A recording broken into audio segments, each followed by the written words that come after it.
Nobody reads their health insurance policy. Not really. You might skim it. You might glance at the monthly premium. You might look at the deductible once and immediately decide that was enough reading for the year. But almost nobody sits down on a Saturday afternoon and says, you know what sounds fun? Understanding the appeals process for out of network specialist care. Because that's not why people buy insurance. People buy insurance because they think they're buying protection, peace of mind, a safety net, the belief that if something bad happens, at least they won't be facing it alone. Then one day, something bad happens, not because you were irresponsible, not because you made a mistake, because you're human. And humans get sick, humans get injured, humans get diagnosed. Humans wake up one morning and discover life has other plans. Maybe it's a strange symptom that won't go away. Maybe it's a trip to the emergency room. Maybe it's a chronic condition. Maybe it's cancer. Maybe it's a mental health crisis. Maybe it's a diagnosis that changes everything. And suddenly you're sitting in a doctor's office trying to process what comes next: the treatment, the tests, the medications, the appointments, the specialists, the uncertainty. That should be enough to deal with. But in America, that's often just the beginning, because after the diagnosis, something else arrives: the paperwork. And if you've ever had a serious medical issue, you know exactly what I'm talking about: prior authorization, coverage determination, medical necessity review, network restrictions, appeal process, claim denied, claim partially denied, claim approved but not really approved, claim approved, but only if you sacrifice a small portion of your sanity. And that's when people discover one of the most expensive truths in modern America: having insurance and getting care are not always the same thing. The doctor's office says you need treatment. The insurance company says maybe. The doctor says this medication works. The insurance company says, have you considered three other medications first? The specialist says you need a procedure. The insurance company says, we'd like to discuss that. The hospital says you're covered. Then 3 weeks later, a bill arrives that looks like somebody accidentally charged you for a used pickup truck. And let's be honest, nobody expects healthcare to be simple. Medicine is complicated. Treatment is complicated. Human bodies are complicated. But people reasonably assume that if they have insurance, insurance will help. That's the entire point, or at least it was supposed to be, because somewhere along the way, we created a healthcare system where millions of Americans have insurance and are still terrified to use it. Think about how insane that sentence is. People are paying for protection while simultaneously fearing the consequences of needing it. And that fear isn't just financial, it's emotional, because getting sick is already scary. Getting injured is already scary. Waiting for test results is already scary. The last thing people need while navigating one of the hardest moments of their lives is to become part time healthcare administrators. Tonight, we're going to talk about how we got here, how health insurance became tied to employment, how healthcare became a business, why claim denials and prior authorizations exploded, why Americans are increasingly angry with the system they pay into every month, and why getting sick has become one of the biggest financial risks in modern life. Because healthcare is complicated. But this question isn't. If you're paying for insurance, why does it still feel like you are one diagnosis away from disaster? Let's begin.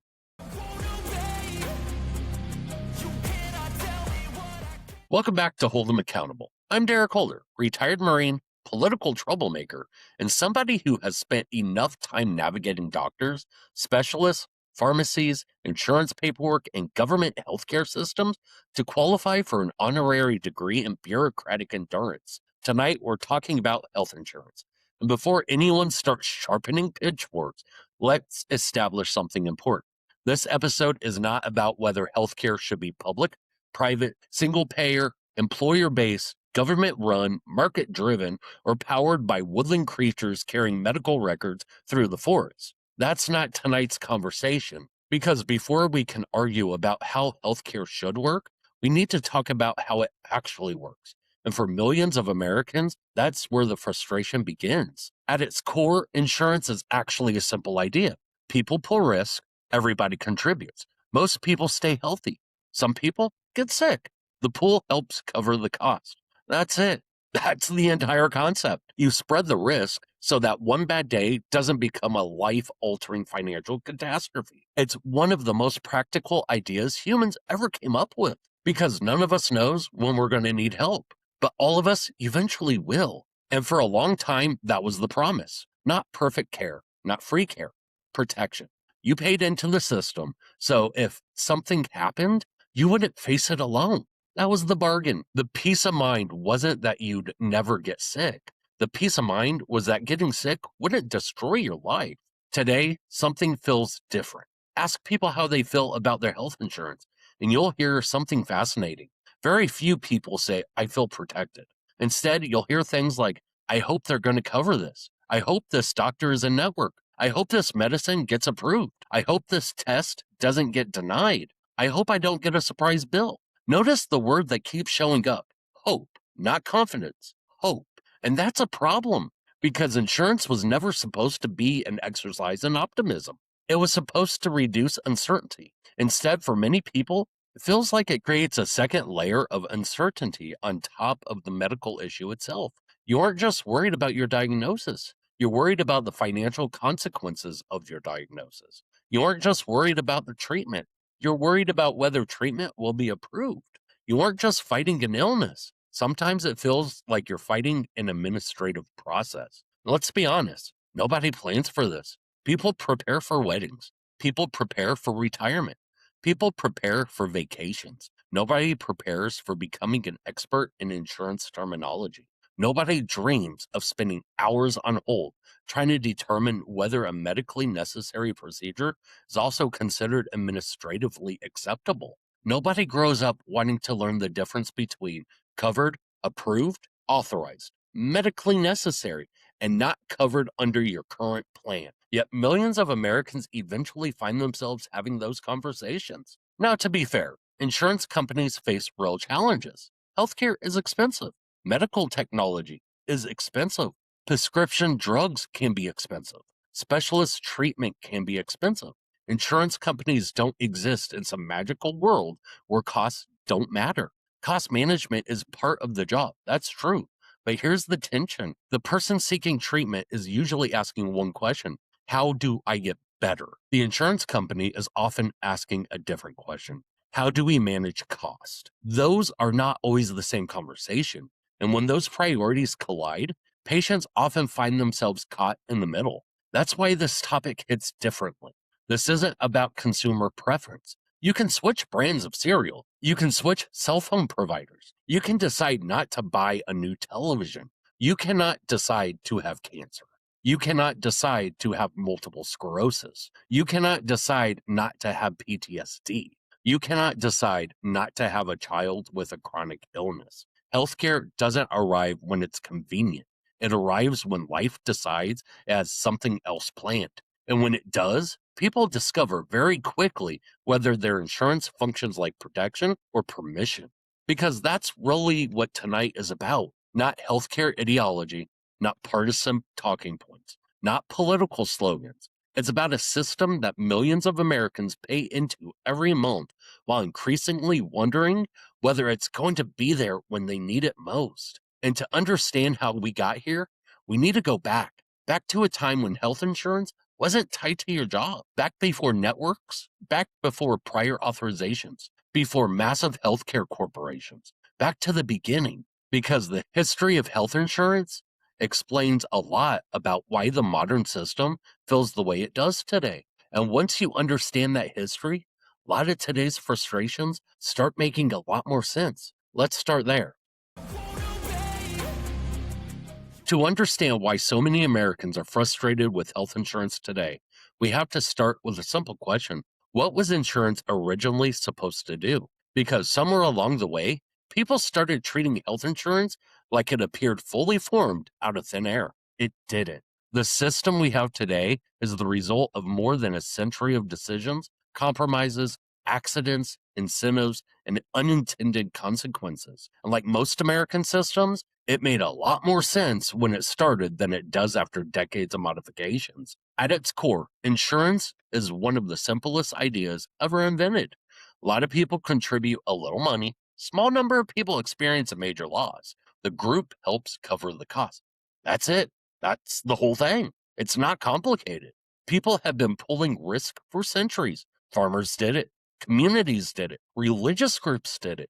The idea is older than the US itself because humans figured out a long time ago that bad luck is easier to survive when you're not facing it alone. The problem is that healthcare is expensive, really expensive. And as medicine became more advanced in the late 19th and early 20th centuries, the cost of treatment started growing. Hospitals became more sophisticated. Technology improved. Doctors became more specialized. Medical care became more effective and more expensive, which created a new problem. How do ordinary people afford increasingly expensive medical care? One early answer came during the Great Depression. Hospitals were struggling financially. Patients were struggling financially, and a new idea emerged. People would pay a small amount regularly. Then, if they needed hospital care later, much of the cost would be covered. That idea eventually became Blue Cross. Not because somebody was trying to create a giant healthcare industry, because hospitals needed stability and patients needed protection. The original purpose was simple: predictability for everyone. Later came Blue Shield, which focused more on physician services. And over time, these programs expanded. More people joined, more employers participated. The concept spread because it solved a real problem. People could seek care without immediately facing financial catastrophe. That was the point, not convenience, protection. Then World War II happened. And this is where the story takes a turn most Americans never hear about. Because believe it or not, one of the biggest reasons health insurance became tied to employment had very little to do with healthcare. It had to do with labor shortages. During World War II, the federal government imposed wage controls. Employers needed workers, but they couldn't simply raise wages to attract them. So companies started competing in a different way. Benefits, including health insurance. If you couldn't offer a higher salary, you could offer better coverage, and workers like that a lot.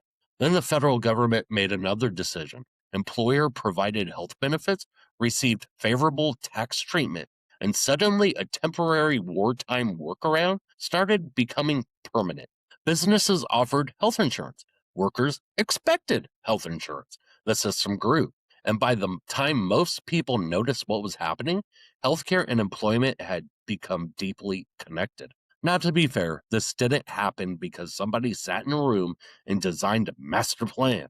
It evolved, one decision at a time, one policy at a time, one incentive at a time, which is usually how major American institutions are built, not through grand design, through accumulated decisions. Then came Medicare and Medicaid in the 60s. And regardless of where people stand politically, these programs addressed a very real problem.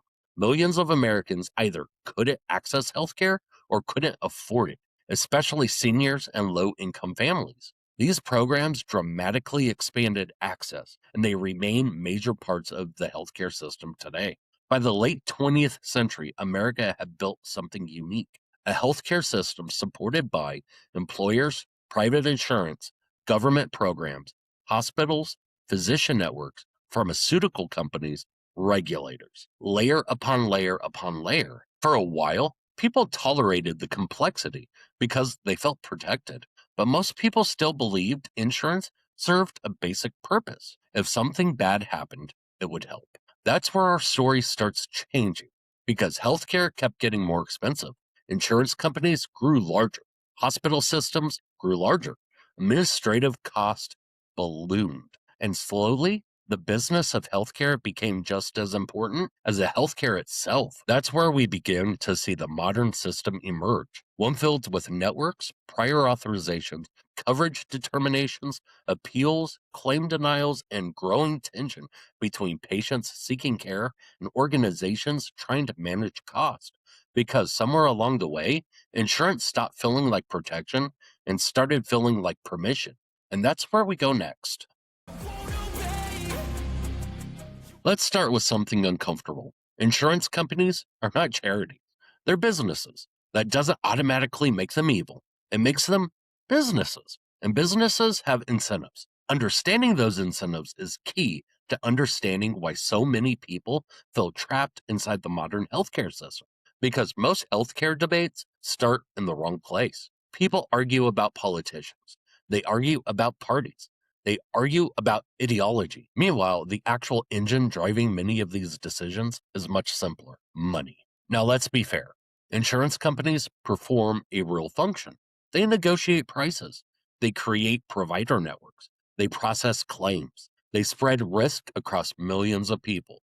Without insurance, most Americans could not afford major medical care at all. That part is true, but there is another truth. Every claim approved is a cost. Every procedure approved is a cost. Every prescription approved is a cost. Every specialist visit approved is a cost. And when you're a business, costs matter a lot. That's the tension at the heart of the system.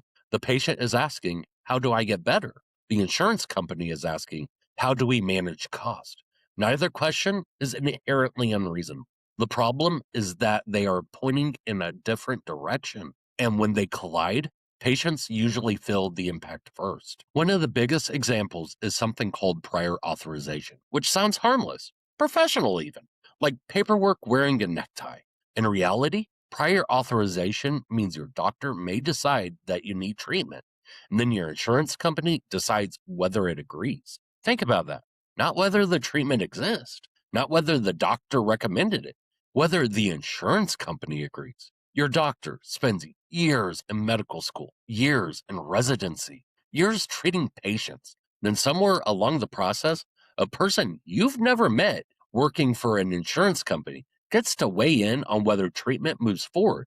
That doesn't sit well with a lot of people for obvious reasons. Insurance companies argue that prior authorization prevents unnecessary care, protects patients from ineffective treatments, and it helps control cost. And sometimes it absolutely does. There are cases where it serves a legitimate purpose. But when people are waiting weeks, months, or repeatedly appealing decisions for care their physician already recommended, frustration starts growing quickly, especially when they're sick. Because here's something nobody tells you about being sick: being sick is exhausting, physically, emotionally, mentally. The last thing most patients want is a second job arguing with paperwork.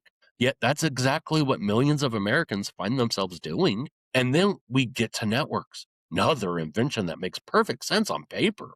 Insurance companies negotiate contracts with providers. Patients receive better pricing within those networks. Everybody saves money, at least in theory. In practice, people discover their hospital is a network, but their anesthesiologist wasn't. Their surgeon was covered, but the specialist wasn't. The facility was approved, but the provider wasn't.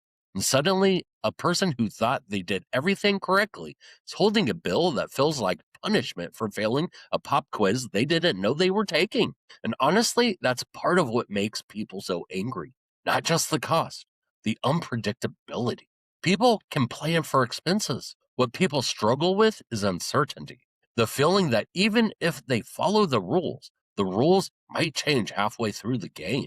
Then there's the paperwork, the appeals, the forms, the endless maze of administrative complexity. And this is where I think a lot of Americans feel abandoned because healthcare isn't supposed to require expertise in insurance law. People become experts because they have no choice. Parents become experts. Caregivers become experts. Patients become experts. Not because they wanted to, because they were forced to. And here's where the system starts looking very different than it did 50 years ago. The healthcare industry consolidated. Insurance companies got larger. Hospital systems got larger. Pharmaceutical companies grew. Everything became more interconnected. And as organizations grew, so did the bureaucracy, because every large institution eventually develops the same survival instinct: protect the organization. That doesn't mean individual employees are bad people. Most aren't. The nurse isn't the problem. The doctor isn't the problem. The claims representative is just doing their job. They're just trying to survive the system too. The issue is the systems often behave differently than people inside them. And the healthcare system increasingly behaves like a business ecosystem, not a patient ecosystem. And once healthcare becomes a business ecosystem, something predictable happens. Efficiency becomes a priority, cost management becomes a priority, revenue, shareholders, and growth all become priorities. All understandable, all rational, all completely normal for a business. The problem is that illness doesn't behave like a business. People don't schedule cancer around quarterly earnings reports. People don't time heart attacks to align with budget forecasts. People don't postpone chronic illness because administrative costs are running high this quarter. Healthcare is fundamentally different because the customer isn't buying a product. The customer is trying to get their life back. And that's why so many people feel angry, not because they expect perfection, not because they expect free care, because they increasingly feel like they're fighting two battles: the illness itself and the system built around the illness. And for millions of Americans, they're not sure which one is more exhausting. That's where we are today: a system built to protect people from financial catastrophe that often feels like it requires permission slips to access the protection. And that brings us to the part people are living right now: not theory, not history, not healthcare policy, reality, medical debt, prescription costs, mental health barriers, delayed care, families making impossible choices. Because this isn't just a healthcare story anymore, it's a financial story. That's where things get really ugly. At this point, some people might be thinking, okay, Derek, healthcare is complicated. Insurance is complicated. Costs are complicated. That's true. But most Americans aren't angry because healthcare is complicated. They're angry because healthcare has become unpredictable. And unpredictability is terrifying when your health is involved. Because people can prepare for a challenge. People struggle to prepare for a surprise. And modern healthcare seems determined to deliver surprises, usually expensive ones. Let's start with the most obvious one: medical debt. Because for millions of Americans, the scariest part of getting sick isn't the illness, it's the bill. Think about how backwards that is. A person receives a diagnosis. They're worried about treatment. They're worried about recovery. They're worried about their family. And somewhere in the middle of all of it, they're also wondering, how much is this going to cost me? That question shouldn't be competing for attention with survival. And yet it does every single day. Now, to be fair, the healthcare system has made progress on some issues. Certain surprise billing protections have been strengthened in recent years. That's a good thing. But medical debt remains a reality for millions of Americans. And once debt enters the picture, the stress multiplies because now the illness doesn't end when treatment ends. The financial consequences stick around, sometimes for years. And here's the truly frustrating part: many of those people have insurance. They did what they were supposed to do. They paid the premiums. They stayed in network. They followed the rules, and they still ended up buried under cost. That's where the trust starts breaking. Let's talk about prescriptions, because if healthcare is confusing, prescription pricing sometimes feels like performance art. The same medication can cost different amounts depending on your insurance plan, your pharmacy, location, deductible, the phase of your coverage, and sometimes nobody involved seems capable of explaining why. Patients just know one thing: the medication that helps them costs more than they expected. Again, for people with chronic conditions, this becomes constant source of anxiety, not because they're abusing the system, because they need the medication every month, every year, possibly for the rest of their lives. And every refill becomes another encounter with a pricing system that often feels completely disconnected from reality. Now, let's talk about delayed care, because this is where healthcare problems become healthcare outcomes. When treatment gets delayed, people don't just get frustrated. Sometimes they get worse. People postpone appointments, delay testing, skip medications, put off procedures, not because they want to, because they're afraid of the cost, or they're waiting for approvals, or they're trying to navigate a process that feels impossible to understand. And let's be honest, nobody delays care because they think it's a fun hobby.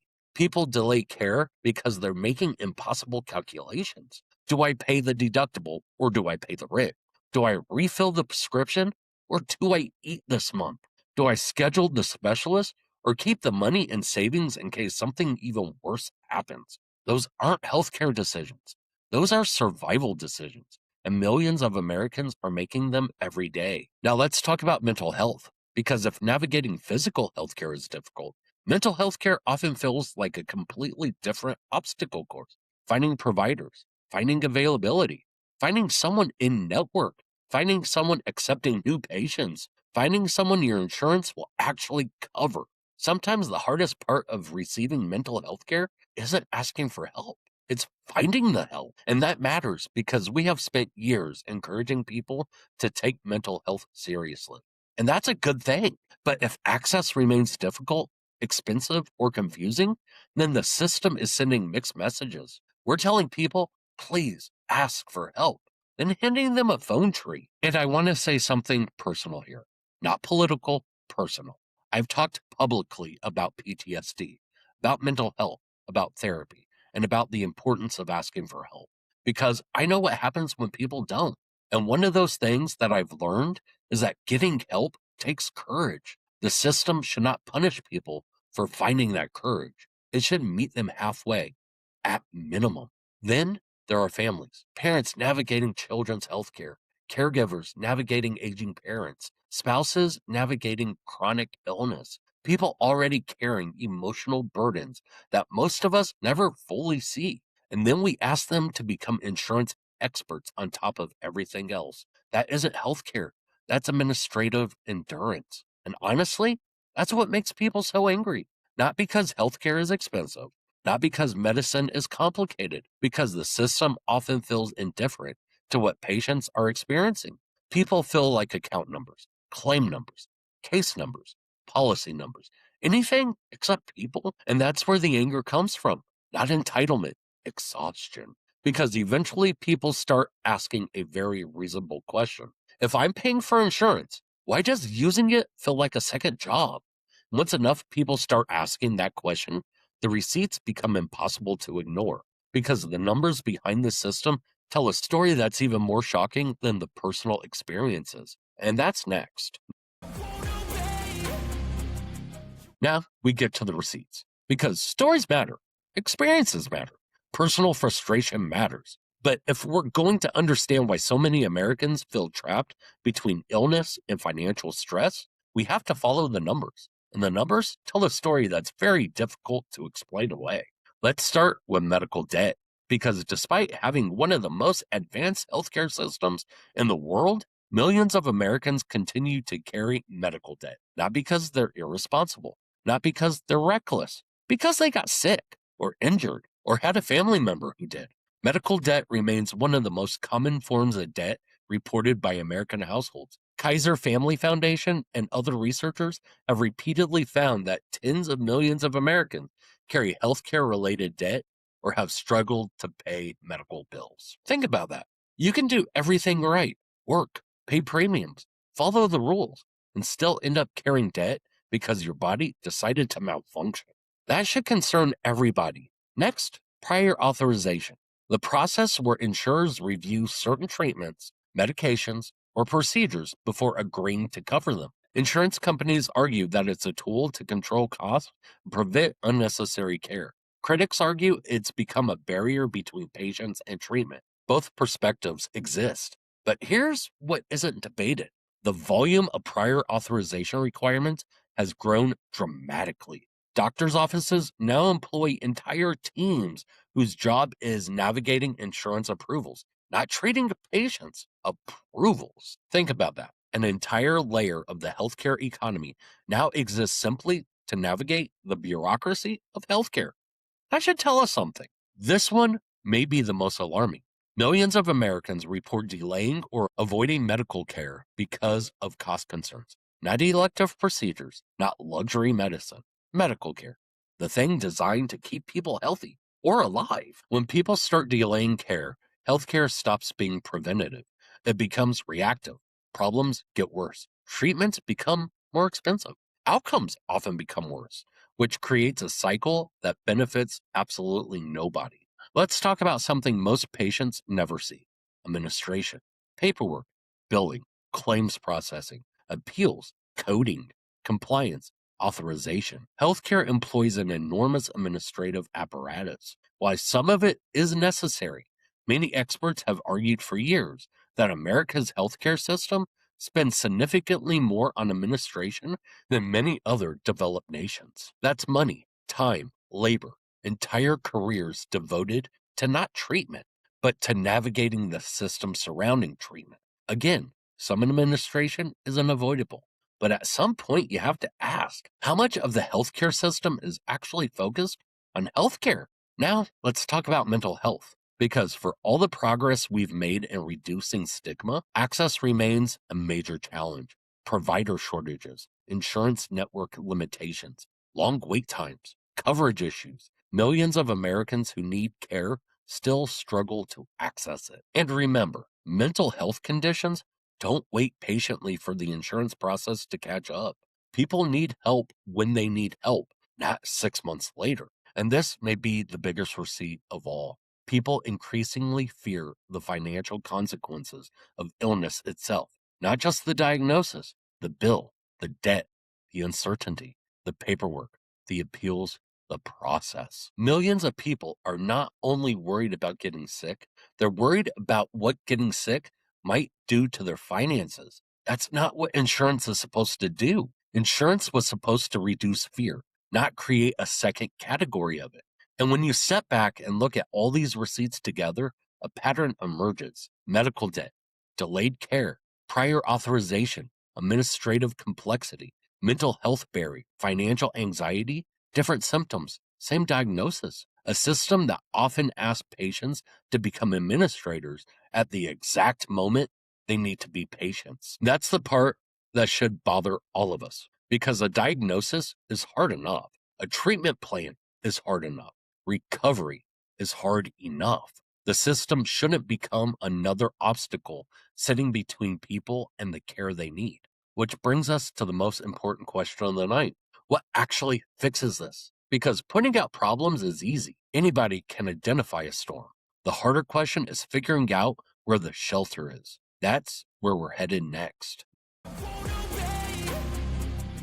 Now comes the part where somebody asks, okay, Derek, you've spent the last half an hour explaining why healthcare feels broken. What exactly are we supposed to do about it? Fair question, because frustration by itself doesn't heal anybody. Anger doesn't fill a prescription, and outrage doesn't help a patient get treatment. At some point, we have to stop talking about what's wrong and start talking about what can actually be fixed. So let's do that. Now let's start with the easiest fix of the night: transparency. Real transparency, not the kind buried inside 47 pages of insurance language written by attorneys billing by the hour. Simple transparency. If a procedure is covered, patients should know. If it isn't covered, patients should know. If a medication requires prior authorization, patients should know. If a provider is out of network, patients should know before treatment, not after the bill arrives, because surprises belong at birthday parties, not in healthcare. Next, simplify the process. Honestly, I don't care whether you're conservative, liberal, moderate, libertarian, or politically exhausted. Nobody likes unnecessary bureaucracy. Patients shouldn't need to become insurance experts just to access treatment.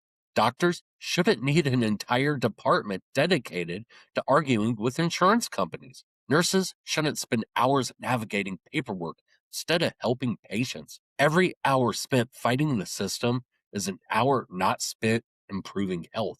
That should concern everyone. Then we need to talk about prior authorization. Now, let's be reasonable. Some review process will always exist. No healthcare system on earth simply approves everything automatically. That's reality. But when prior authorization delays necessary care, prevents timely treatment, or creates barriers between patients and physicians, reform becomes necessary.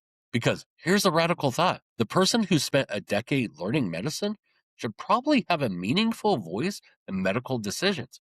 Imagine that. And while we're talking about access, let's talk about mental health. Because if we've learned anything over the last decade, is that mental health care is healthcare, not separate healthcare. Healthcare, full stop.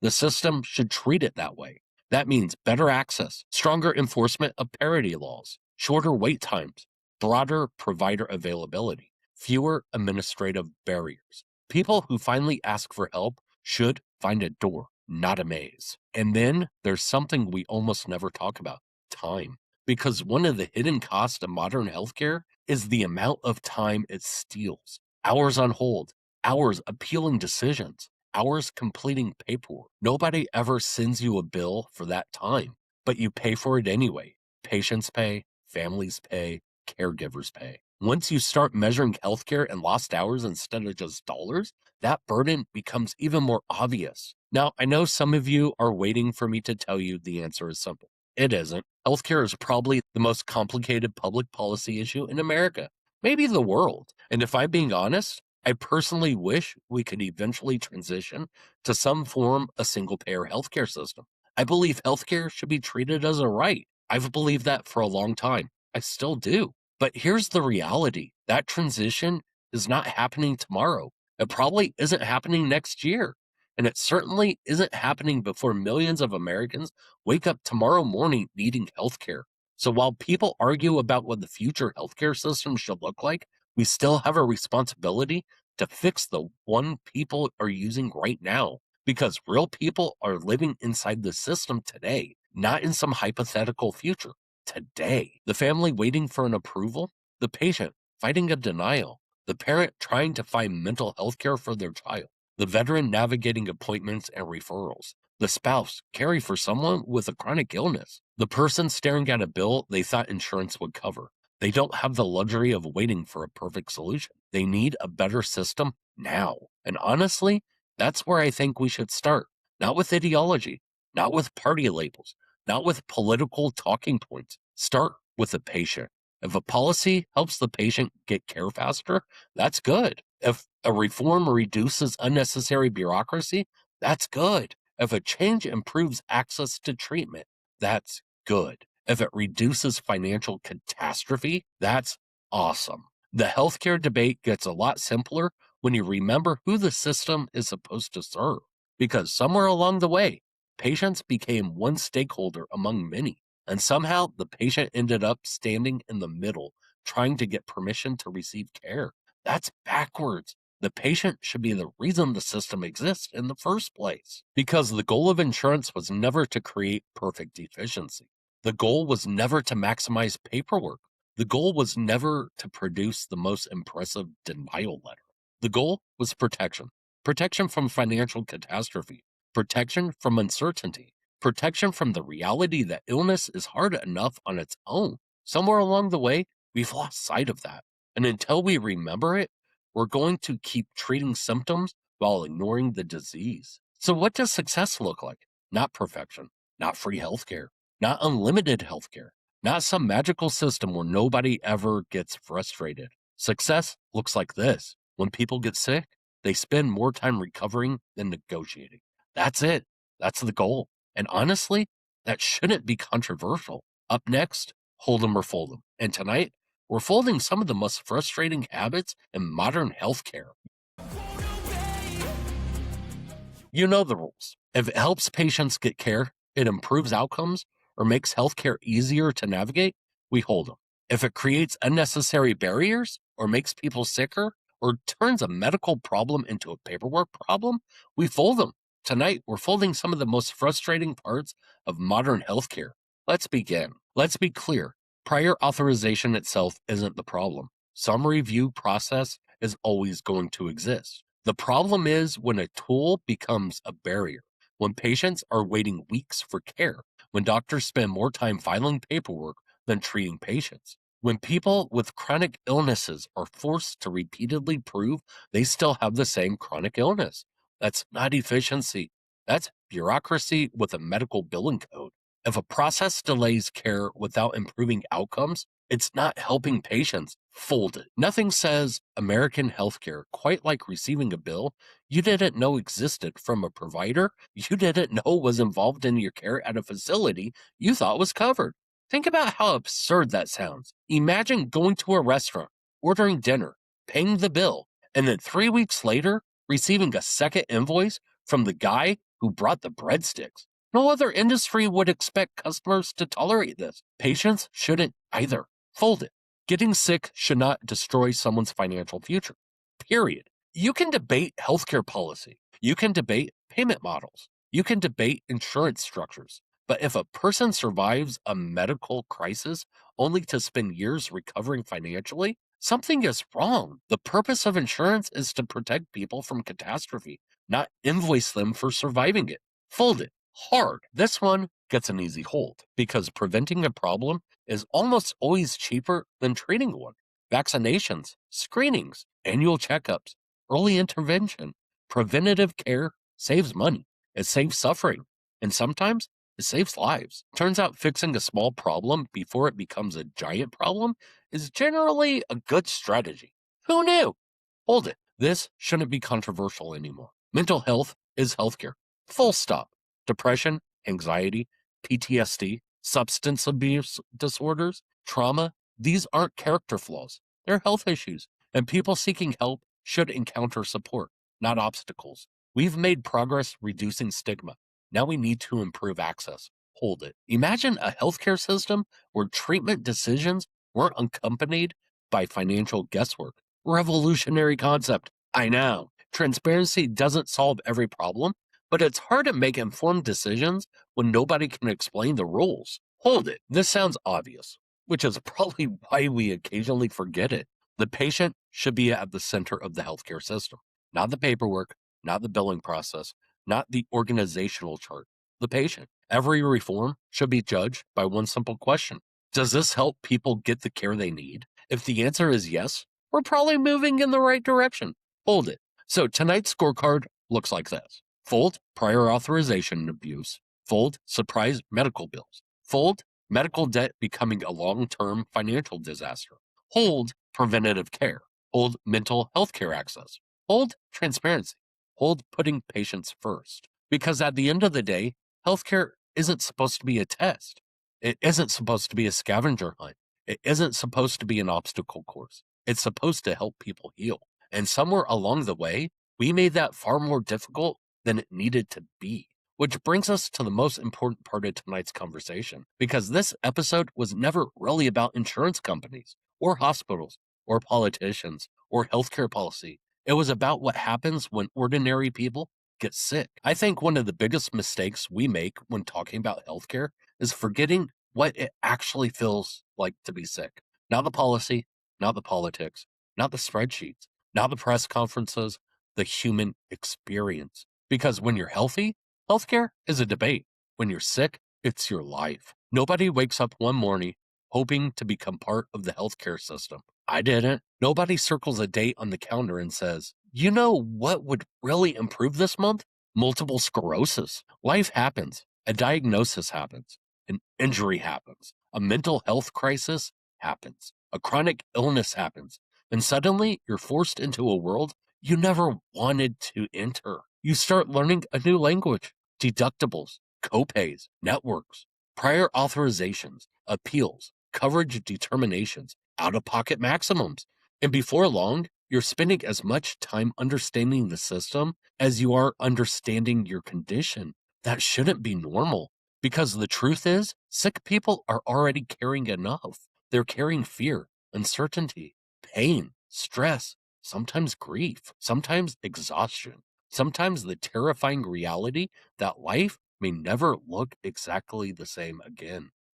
The last thing they need is a second battle against the paperwork. And maybe that's what has bothered me most while putting this episode together. Not that healthcare is expensive, not that insurance is complicated, not even that people disagree about how to fix it. What bothers me is how often we've accepted things that should have never become normal. We've normalized people avoiding care because they're worried about the bill.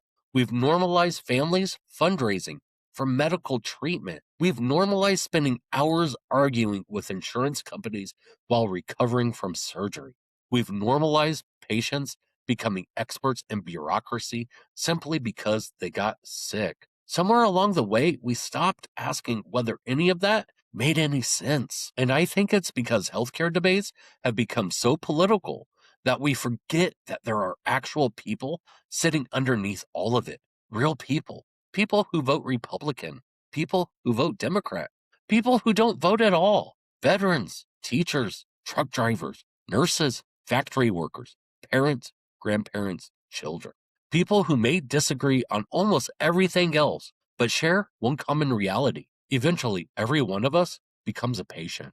That's the great equalizer in this conversation. Illness doesn't care who you voted for. Cancer doesn't care about your ideology. PTSD doesn't care about your income bracket.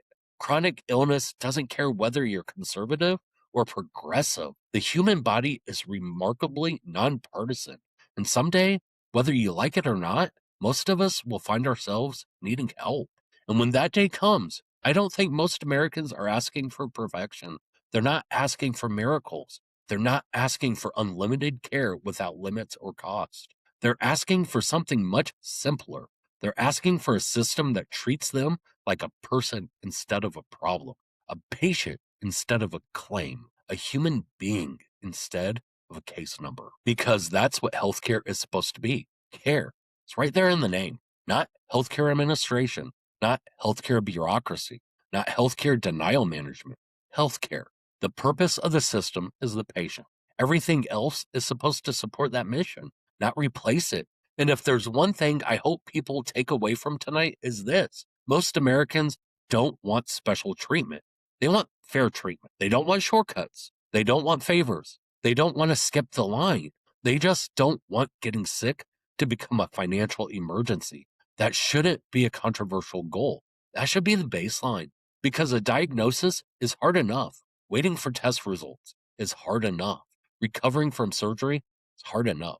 Living with chronic illness is hard enough. Managing mental health is hard enough. The system shouldn't make those moments harder. It should make them easier. That's the entire point, or at least it should be. And maybe that's the question we should be all asking. Not whether healthcare should be red or blue, not whether it should be public or private, not whether one political party has all the answers. The question is simpler than that. When someone is at one of the worst moments of their life, does the system help or does it get in the way? Because the answer to that question matters more than every campaign slogan, every talking point, and every press release combined. A diagnosis is hard enough.